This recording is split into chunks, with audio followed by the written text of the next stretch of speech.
আমার ব্যক্তিকে আমি ভোট দেব। আমি কোন মার্কার পক্ষে নয় যে মার্কাকে ভোট দিতে হবে নয়।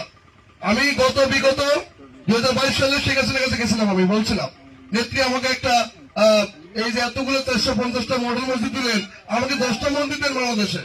উনি আমাকে বলে নাই, উনি বলছে যে ইসলামিক ফাউন্ডেশন আছে, তুমি হিন্দু ফাউন্ডেশন চাও। এইখান থেকে আমাদের যে ব্রেন্ডের যে একটা অক্সিজেন দিছে, এই অক্সিজেন আমাদের থেকে বের হতে হবে।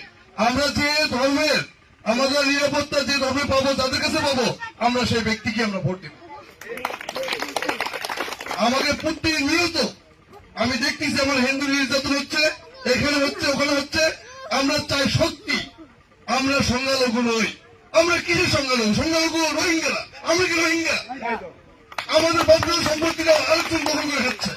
আমরা কিসের রোহিঙ্গা?